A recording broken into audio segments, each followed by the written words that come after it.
তেওঁলোক যে অসভ্য আৰু অভদ্ৰ সেই কথাই তেওঁলোকে প্ৰকট কৰে তেওঁলোকে আমাক তয়ময় সম্বোধন কৰি যি ধৰণে অসভ্যৰ দৰে আচৰণ কৰে সেই আচৰণত স্পষ্ট তেওঁলোক একোজন জানুৱাৰ আৰু তেওঁলোক একোজন অসভ্য পৰিস্থিতিৰ বিস্ফোৰক হোৱাটো মই বিচাৰিছো অসমত কেতিয়াবাটো পৰিস্থিতি বিস্ফোৰক হ'বই বিস্ফোৰক হলে আমাৰ মানুহবিলাক কেনেকৈ জীয়াই থাকিব আৰ্মছটো থাকিলেহে জীয়াই থাকিব পাৰিব अटेंशन मिस्टर प्राइम मिनिस्टर ये आसाम का चीफ मिनिस्टर का स्टेटमेंट है क्या आपको पता है स्टेटमेंट के बारे में या फिर आप इस स्टेटमेंट को नजरअंदाज करेंगे क्योंकि संवैधानिक एक पद पर रहते हुए एक चीफ मिनिस्टर जब ऐसा भाषण या ऐसा वक्तव्य सरेआम दे रहा है तब इस स्टेट में साधारण नागरिक का जो रहने का जो मन वो अब भर चुका है हमें ऐसा स्टेट में नहीं रहना है जिस स्टेट में सरेआम एक चीफ मिनिस्टर अपने स्टेट का माहौल उत्तेजक हो अपने स्टेट का माहौल विस्फोटक हो अपने स्टेट का माहौल संघर्षपूर्ण हो उसका मांग कर रहा है मिस्टर प्राइम मिनिस्टर क्या यही है आपका विकसित भारत का सबके साथ सबके विकास का जो नारा है उसका सही मायने का इस्तेमाल पूरे स्टेट के लोग यह जानना चाहता है कि संवैधानिक पद पर होते हुए एक चीफ मिनिस्टर का ऐसा बयानबाजी क्या यह जो डेमोक्रेसी है इसके लिए एक खतरा नहीं है मैं पूरे देशवासियों से यही निवेदन रखूंगा कि आसाम का चीफ मिनिस्टर हेमंत बिश्व शर्मा की ये जो स्टेटमेंट है ये पूरे देशवासियों को सुनना चाहिए और समझना चाहिए कि एक चीफ मिनिस्टर जो एक स्टेट में लॉ एंड ऑर्डर को संभाल नहीं पा रहा है वो चिल्ला चिल्ला कर कह रहा है कि मैं एक सफल चीफ मिनिस्टर हूं अगर वो सफल है तो कहां है लॉ एंड ऑर्डर का वो माहौल जहां वो इतना फेलियर हो चुका है कि अब स्टेट के लोगों को अपने आत्मरक्षा के लिए बंदूक उठाने का लाइसेंस दिया जा रहा है मिस्टर प्राइम मिनिस्टर मैं आपसे यह गुजारिश रखूंगा कि देश के प्रधानमंत्री होने के नाते यह आपका जिम्मेदारी है कि आपके अंडर में जितने सारे स्टेट है उस स्टेट का माहौल अच्छा रहे लेकिन असम का माहौल इतना बिगड़ चुका है कि यहां का चीफ मिनिस्टर अब सरेआम लोगों को बंदूकें रखने का उसका सुझाव दे रहा है আজি বৰ আচৰিত হৈছো যে অসমৰ মুখ্যমন্ত্ৰী গৰাকীয়ে হেনো ডক্টৰেট ডিগ্ৰী গ্ৰহণ কৰিছে বা ডক্টৰেট ডিগ্ৰীধাৰী এগৰাকী ব্যক্তি আৰু এজন ডক্টৰেট ডিগ্ৰীধাৰী ব্যক্তিৰ মুখৰ পৰা এখন ৰাজ্যৰ পৰিস্থিতি বিস্ফোৰক হোৱাৰ কামনা কৰা বক্তব্যটো কেৱল গণতন্ত্ৰৰ বাবে এটা অশুভ লক্ষণই নহয় ই এক আইন বিৰুদ্ধ এটা মন্তব্য এই মন্তব্য মই বিচাৰিছো ভাৰতবৰ্ষৰ মাননীয় উচ্চতম ন্যায়ালয় ভাৰতবৰ্ষৰ ৰাষ্ট্ৰপতি মহোদয়া বিশ্বৰ বিভিন্ন মানৱ অধিকাৰ সংগঠনসমূহৰ দৃষ্টিত আহিব লাগে যে এখন দেশৰ এখন স্বাধীন দেশৰ এটা ৰাজ্যৰ মুখ্যমন্ত্ৰীয়ে ৰাজনৈতিক ক্ষমতাৰ বাবে কিমান তললৈ নামি এনে ধৰণৰ নিকৃষ্ট মন্তব্য কৰিব পাৰে আজি নিজকে লজ্জিত অনুভৱ কৰিছো আৰু ভাবিবলৈ বাধ্য হৈছো যে সঁচাকৈ আমি এখন সিভিলাইজড সোসাইটিত বাস কৰিছো নে? যদি সঁচাকৈ আমি এখন সিভিলাইজড সোসাইটিত বাস কৰিছো তেন্তে এখন সিভিলাইজড সোসাইটিৰ সাংবিধানিক পদবীত থকা সাংবিধানিক মুৰব্বীৰ পদত থকা এগৰাকী মুখ্যমন্ত্ৰীৰ বক্তব্য এনেদৰে হ'ব পাৰেনে? আজি দেখিছো এনেবোৰ মন্তব্য এনেবোৰ বক্তব্য আজি অসমবাসীয়ে কৰবাত নহয় কৰবাত যেন মৌনভাৱে সমৰ্থন কৰিছে, যাৰ বাবে এনেবোৰ বক্তব্য বা এনেবোৰ সংবিধান বিৰোধী আইন বিৰুদ্ধ এনেবোৰ মন্তব্যৰ বাবে কোনো প্ৰতিবাদ কতো কৰা দেখিবলৈ পোৱা নাই। বৰ আচৰিত কথা যে শাসনত আহিবলৈ অন্য বিভিন্ন পন্থা আছে যিবোৰ হয়তো এই ৰাজনৈতিক দলৰ নেতা হিচাপে তেওঁলোকে গ্ৰহণ কৰিব পাৰে, কিন্তু বৰ আচৰিত ধৰণে নিজৰ ব্যৰ্থতা উদঙাই দি ৰাজ্যখনৰ আইন শৃংখলাজনিত পৰিস্থিতিৰ অৱনমন হোৱাৰ কথাটো স্বীকাৰ কৰি তেওঁ যে সকলোকে আত্মৰক্ষাৰ বাবে বন্দুকৰ লাইসেন্স দিয়াৰ যি কথা উল্লেখ কৰিছে এই কথাই প্ৰমাণ কৰিছে যে অসমৰ আইন শৃংখলা জড়িত পৰিস্থিতি সম্ভালাত এগৰাকী মুখ্যমন্ত্ৰী হিচাপে তেওঁ সম্পূৰ্ণৰূপে ব্যৰ্থ হৈছে, যাৰ বাবে আজি এনেদৰে মুকলিভাৱে তেওঁ কৈছে যে অসমৰ পৰিৱেশ পৰিস্থিতি বিস্ফোৰক হোৱাটো তেওঁ বিচাৰে। মই অসমৰ বিবেকবান প্ৰতিজন ব্যক্তিৰ এই বক্তব্যটোৰ ক্ষেত্ৰত তেওঁলোকৰ মন্তব্য কামনা কৰিম যে এগৰাকী মুখ্যমন্ত্ৰীয়ে এনেদৰে মন্তব্য প্ৰদান কৰিব পাৰেনে? এগৰাকী সাধাৰণ মানুহে যদি এনেদৰে মন্তব্য কৰিলেহেঁতেন আজি নিশ্চয় তেওঁৰ বিৰুদ্ধে সকলো জাঙিৰ খুৱাই উঠিলেহেঁতেন, প্ৰতিটো দল সংগঠন এনেবোৰ বক্তব্যৰ বিৰোধিতা কৰিলেহেঁতেন, কিন্তু মুখ্যমন্ত্ৰীৰ পদত অধিষ্ঠিত হৈ আছে বুলিয়ে পদমৰ্যাদাক পাহৰি তেওঁ যদি এনে ধৰণৰ বক্তব্যবোৰ প্ৰদান কৰে সেই বক্তব্য বিবেকবান অসমীয়াই কোনো কাৰণত গ্ৰহণ কৰিব নোৱাৰে। আজি আমি যেতিয়া কথা বতৰাবোৰ কৈছো তাত দেখিছো বহু এনে বিবেক শূন্য মগজু শূন্য ব্যক্তিয়ে বিষয়বোৰৰ গভীৰতা অনুধাৱন নকৰাকৈ কেৱল মাত্ৰ সমৰ্থন কৰিব লাগে বুলি কিছুমান কথা সমৰ্থন কৰিছে আৰু কিছুমান কথা তেওঁলোকে বিৰোধিতা কৰিছে। আজি আমাৰ আজিৰ এই কথাখিনিতো বহুতে মুখ্যমন্ত্ৰী গৰাকীক সমৰ্থন কৰিব, কিন্তু মই বুজি পোৱা নাই যে অসমৰ পৰিস্থিতি বিস্ফোৰক হোৱাৰ কামনা কৰা এজন ব্যক্তি আজি আমাৰ মুখ্যমন্ত্ৰী। মই লাজ পাইছো, মই গণতান্ত্ৰিক দেশৰ এজন নাগৰিক হিচাপে কথাটোত লাজ পাইছো। উচ্ছেদৰ যিটো ৰাজনীতি চলিল সেয়া যে কেৱল ৰাজনৈতিক চমক সৃষ্টিৰ বাবে আছিল এই কথা মহামান্য উচ্চতম ন্যায়ালয়ে সুনিশ্চিত কৰিলে। আজি যিসকলে এই উচ্ছেদক ন্যায্যতা প্ৰদান কৰাৰ কথা কৈছিল, যিসকলে এই উচ্ছেদক কৈছিল যে এয়া ন্যায়সংগত, এই কথা সম্পূৰ্ণ নস্যাৎ কৰি মহামান্য উচ্চতম ন্যায়ালয়ে গোৱালপাৰাৰ সেই উচ্ছেদক লৈ এতিয়া অসমৰ মুখ্য সচিব, গোৱালপাৰা জিলাৰ আয়ুক্ত, জ্যেষ্ঠ আৰক্ষী অধীক্ষক, ৰাজহ চক্ৰ বিষয়া আৰু বিভিন্ন থানাৰ ভাৰপ্ৰাপ্ত বিষয়াসকললৈ জাননী জাৰি কৰিছে। মহামান্য উচ্চতম ন্যায়ালয়ে এই কথা স্বীকাৰ কৰিছে যে চৰকাৰে যি ধৰণে উচ্ছেদ অভিযান চলাইছিল সেই উচ্ছেদ আছিল সম্পূৰ্ণ অবৈধ উচ্ছেদ।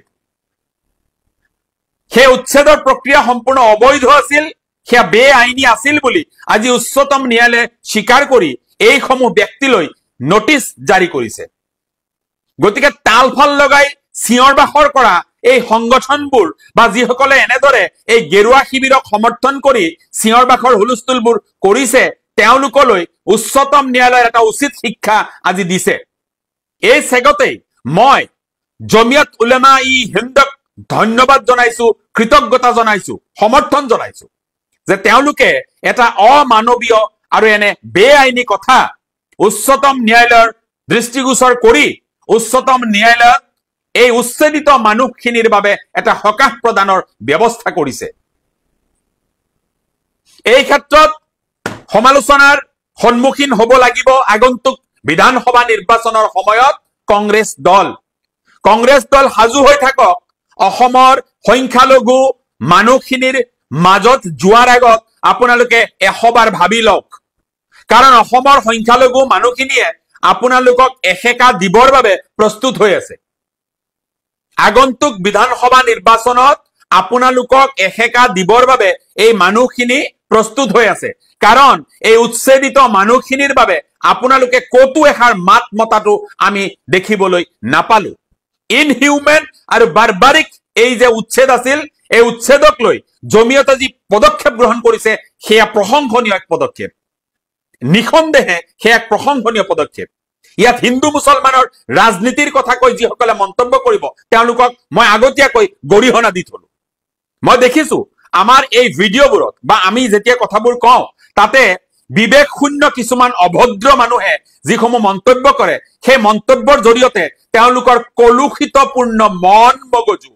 বিকৃত মানসিকতা আৰু তেওঁলোক যে অসভ্য আৰু অভদ্ৰ সেই কথাই তেওঁলোকে প্ৰকট কৰে তেওঁলোকে আমাক তয় মই সম্বোধন কৰি যি ধৰণে অসভ্যৰ দৰে আচৰণ কৰে সেই আচৰণত স্পষ্ট তেওঁলোক একোজন জানুৱাৰ আৰু তেওঁলোক একোজন অসভ্য সেই অসভ্যবোৰ আৰু সেই জানুৱাৰবোৰক মই কৈছো আপোনালোকৰ লগত মুখ চুপতি মাৰিবলৈ আমাৰ সময় নাই ভদ্ৰ ঘৰৰ সন্তান হিচাপে শিক্ষিত অসমীয়া ল'ৰা হিচাপে প্ৰতিবাদৰ ভাষা আমি বুজি পাওঁ আজি সাংবিধানিক মুৰব্বী হিচাপে কোনোবা এজন ব্যক্তিয়ে যদি জিটি মন্তব্য কৰে সেই মন্তব্যক সমৰ্থন কৰা ব্যক্তিসকল অন্ধভক্ত বুলি কয় আৰু যিসকলে প্ৰতিবাদৰ ভাষা বুজি পায় যিসকল শিক্ষিত সেইসকল মৌন হৈ সমৰ্থন আগবঢ়াই নাথাকে আজি আমি এটা এনেকুৱা অসমত বাস কৰিছিলো যিখন অসমত নামৰ পৰিচয়টো যেতিয়ালৈ নাহে তেতিয়ালৈ কোন হিন্দু কোন মুছলমান তেনে এটা পৰিৱেশ অসমত আছিল যে কোন হিন্দু কোন মুছলমান সেয়া চিনিব নোৱাৰি ভাতৃত্ববোধৰ এটা সম্পৰ্ক অসমত আছিল আজি সেই সম্পৰ্ক উদ্দেশ্য প্ৰণোদিতভাৱে বিনষ্ট কৰিবৰ কাৰণে উঠি পৰি লাগিছে আৰু সেয়া হৈছে চৰকাৰী প্ৰচেষ্টা ধিক্কাৰ জনাইছো এনে মানসিকতাক আজি যদি যুক্তিসংগতভাৱে আপোনালোকে বিতৰ্কত অংশগ্ৰহণ কৰক আমি সেয়া গ্ৰহণ কৰিম আজি যদি অসমত অসমীয়াই আত্মৰক্ষাৰ বাবে বন্দুকৰ লাইসেন্স ল'ব লাগে আত্মৰক্ষাৰ বাবে যদি অসমীয়াই বন্দুক হাতত তুলি ল'ব লাগে পুলিচ প্ৰশাসন কি কৰিবলৈ আছে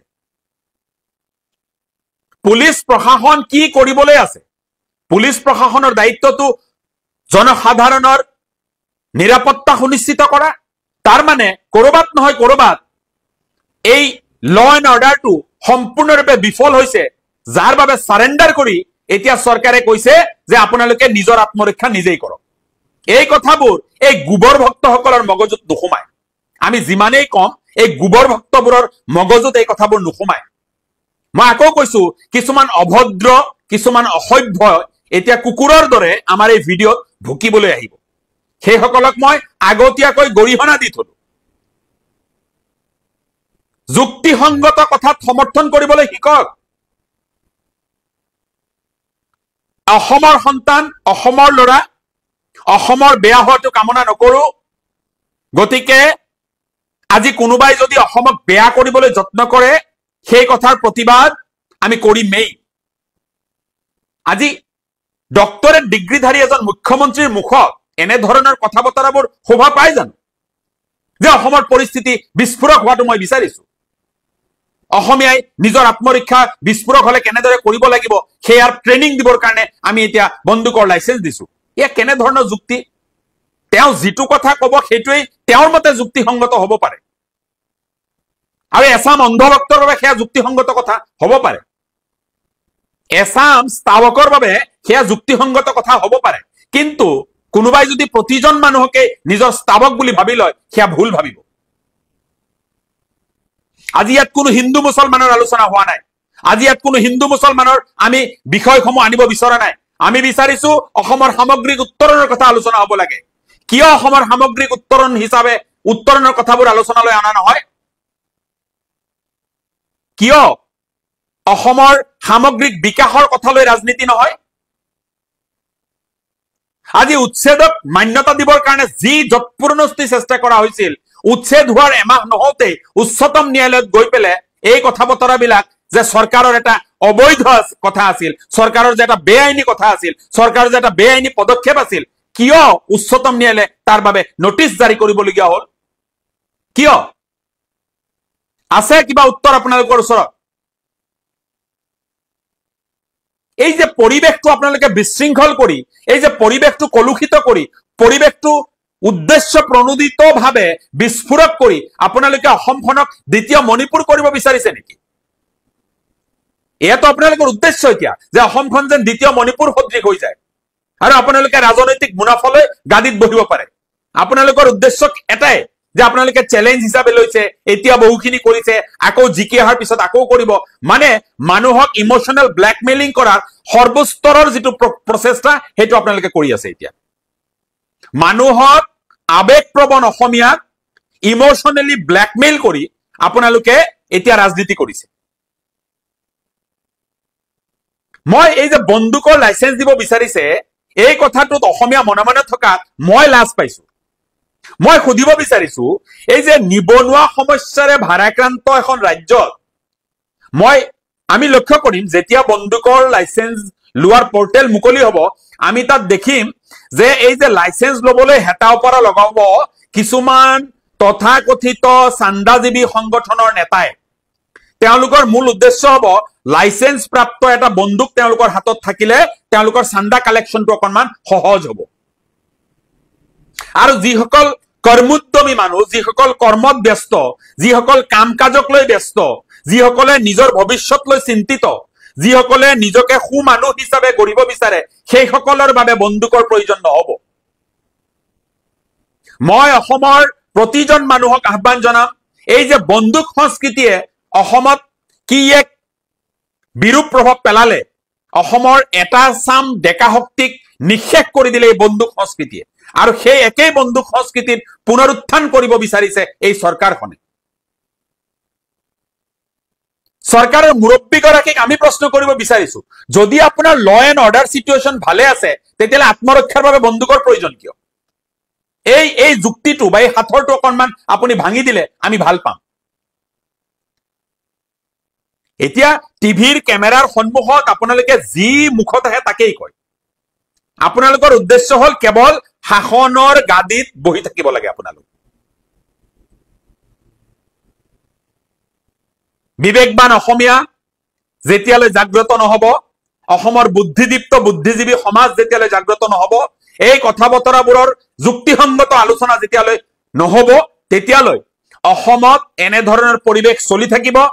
এছাম অতি ধুৰন্ধৰ ৰাজনীতিবিদে আপোনাক মোক ইমোশনেলি ব্লেকমেইল কৰি শাসনৰ গাদী, শাসনৰ বাঘজৰী তেওঁলোকে ধৰি ৰাখিব,